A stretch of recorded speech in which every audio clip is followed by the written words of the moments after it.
இப்போ இசான் கிசானோட பேட்டிங் வந்து வியக்க வைக்குது, பாராட்ட வைக்குது. ஏன்னா கடந்த ஒரு 6 மாசமா 8 மாசமா வந்து செம்ம ஃபார்மில் இருக்கார் இசான் கிசான். அதனால் அவரோட பேட்டிங்கில் அது அப்படியே வெளிப்படுது.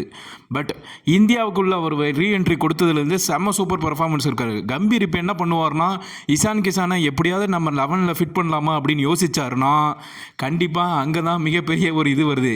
நம்ம ஏற்கனவே சொல்லியிருந்த மாதிரி டாப் ஆர்டர் மிடில் ஆர்டரில் கண்டிப்பாக சேஞ்ச் வருங்கிற மாதிரி எதிர்பார்க்கலாம். பட் இப்போ அவர் வந்து மிடில் ஆர்டர் இன்னைக்கு நம்பர் 4 பொசிஷனை ட்ரை பண்ணனால அவுட் ஆஃப் பொசிஷனில் ஸ்ரேயஸ் ஐயரும் கேஎல் ராகுலும் இறங்குறாங்க.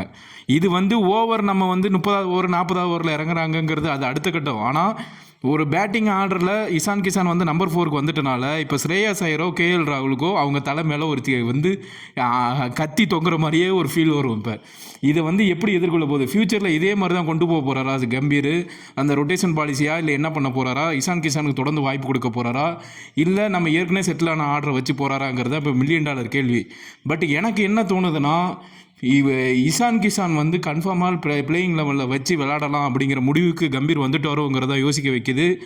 ப்ளஸ் ஏன்னா லெஃப்ட் ஹேண்டர் வருது, ஏன்னா டாப் 6மே ரைட் ஹேண்டராக இருக்கும்போது இசான் கிசான் லெஃப்ட்டுக்கு வந்துட்டனால ஸோ அவருக்கு வந்து கூடுதல் ப்ளஸ் பாயிண்ட்டாக இருக்கும் அப்படின்னு கம்பீர் யோசிக்கலாங்கிற மாதிரி தோணுது. பட் எனிவே ஸ்ரேயஸ் ஐயர் இல்லை கேஎல் ராகுலுக்கு இவங்க செக் வைப்பாங்களோ அப்படிங்கிற ஒரு பயம் இருக்குது. பட் எதுவுமே சொல்ல முடியாது, ஏன்னா இந்தியன் டீம் அன்பிரடிக்டபிளாக தான் போயிட்டுருக்கு. கம்பீர் என்ன வேணாலும் முடிவெடுப்பார்.